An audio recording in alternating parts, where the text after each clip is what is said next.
the current President Biden and then former President Trump, and higher than most nationally known candidates, whether you want to pick a McConnell or a Schumer. So I'm not saying this to draw attention to it or to compliment them or anything like that. I'm just giving you the news and a reminder that we have fractured politics. We have divided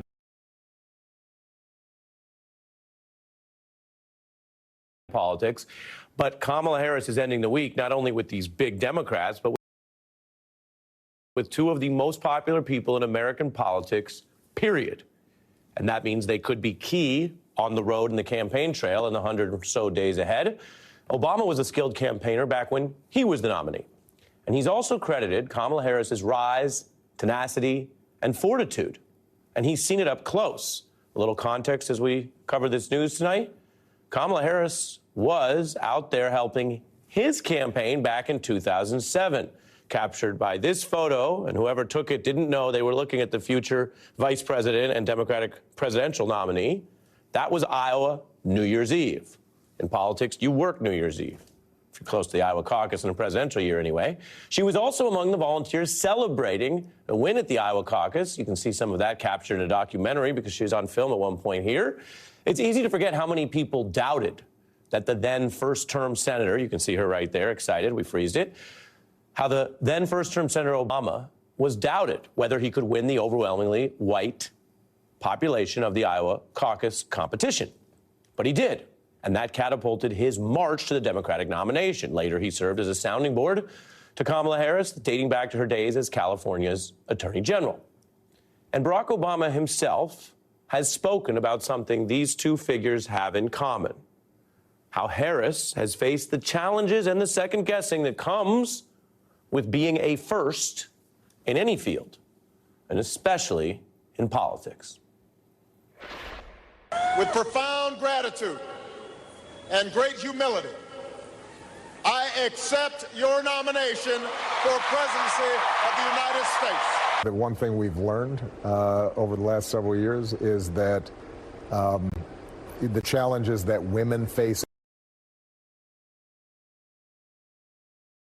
as women are profound, just as race is a profound issue in our society. America, we cannot turn back. Not with so much work to be done, not with so many children to educate and so many veterans to care for, not with an economy to fix. And women of color, have to deal with both.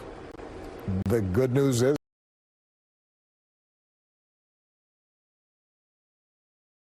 that Kamala's accustomed to it. She's been a first before. Kamala has been a first before, quote unquote. And let's be clear, something Barack Obama and Kamala Harris and many have noted, history lives on, and you don't get there overnight. Much of this, the big news we're discussing tonight, the actual fact of America's first black president endorsing America's first black woman presidential nominee of any major party, comes on the work of so many other trailblazers, from Obama himself to Jesse Jackson to Congresswoman Shirley Anita Chisholm and Barbara Jordan to Senator Mosley Braun to Mayor Lelia Foley. The nation is sharing something as we end this week. It's worth noting on this first draft of history, as we call journalism. The nation is experiencing the reality of another barrier falling, at least for a major party nomination. And some of this excitement for different people who bring different experiences to it might be something so real, so palpable, so organic, if you want to use that word, that people didn't know exactly how they'd feel about it till it happened. Well, it's happening. Now, that is the nomination part. Whether this barrier or glass ceiling is crushed in November at the White House is yet to be seen. That is up to the voters. Now, there are signs of momentum. Women for Harris just smashing records for the largest Zoom call ever, over 160,000 people on it.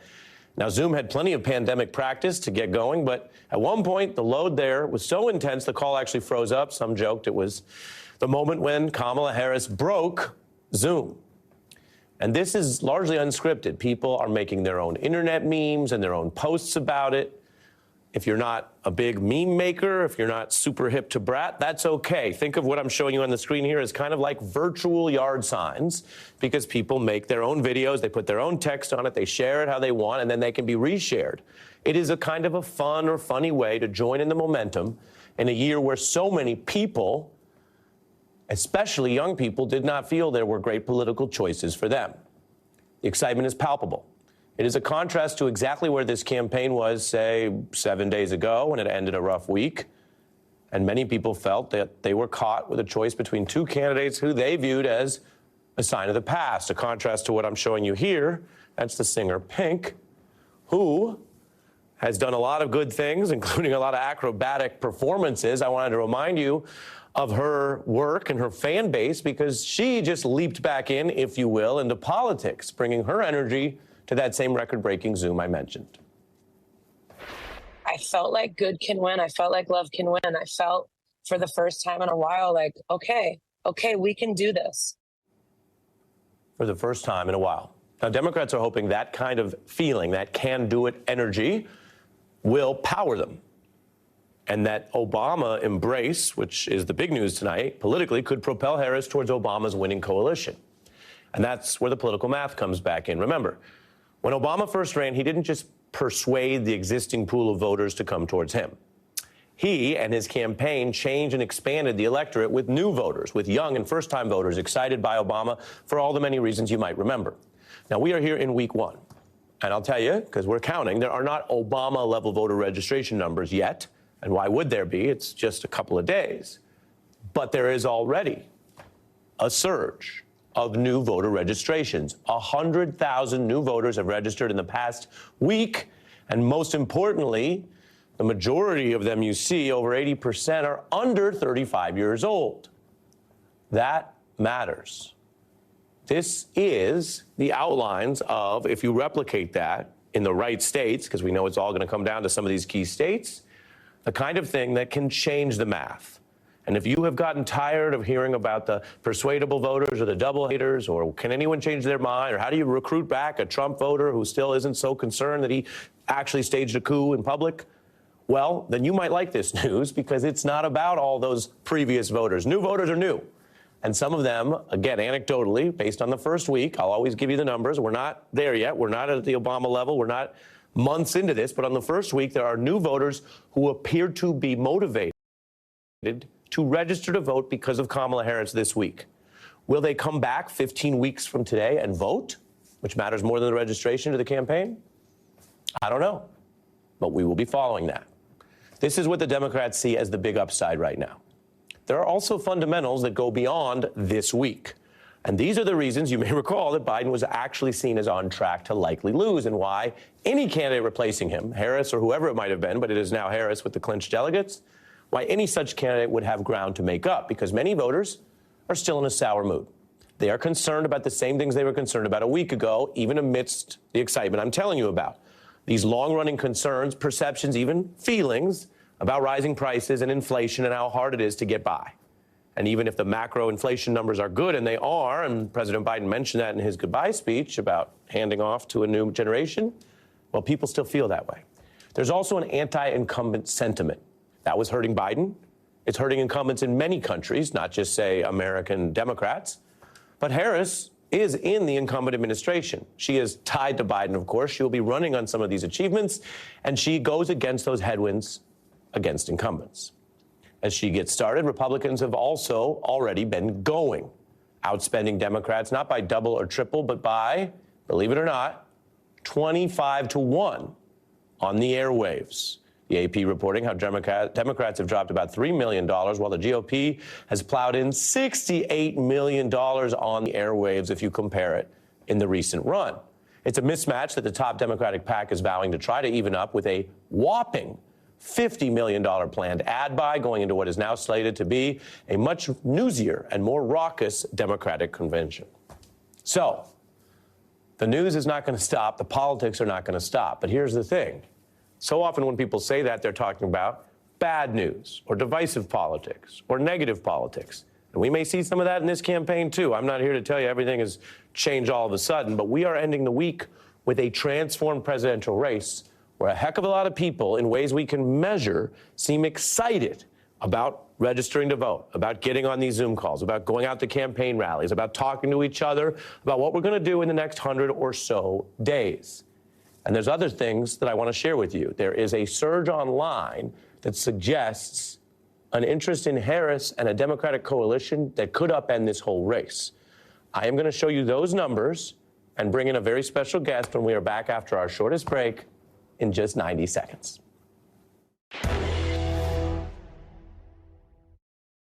You've got too much on your plate to worry about what to put on it next. That's where we come in. We're Factor, your one-stop shop for fresh, fully prepared meals, packed with premium ingredients and ready to heat and eat in 2 minutes flat. Did we mention delivered right to your door? Yeah, we got that covered too. Looks like eating well just got a whole lot easier. Visit factormeals.com/peacock50 and use code peacock50 for 50% off. When I found out I was going to be a parent, I immediately felt a lot of anxiety and worry. So I went on to BetterHelp to try to look for a therapist to help with that. My relationship with my family and with my boyfriend and with myself were suffering. I really needed help. I was ruminating a lot. Really getting those thoughts out to a therapist and getting feedback was just life-changing.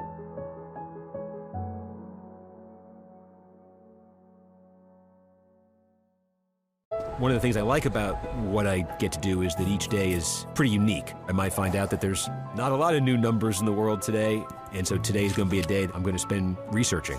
The only way to really be prepared is to get it all in my brain ahead of time.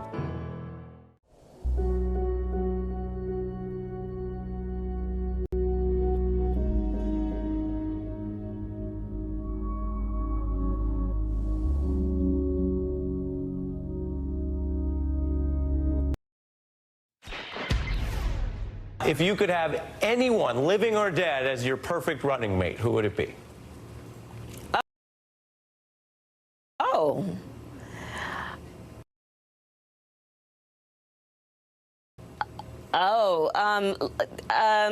Muhammad Ali. Ooh, Muhammad Ali. How you like that? How do you like that? I think he can fight. Rhetorically, politically. And in the ring, how you doing? I want to introduce Juanita Tolliver's here. MSNBC analyst, host of Crooked Media's What a Day. Your thoughts?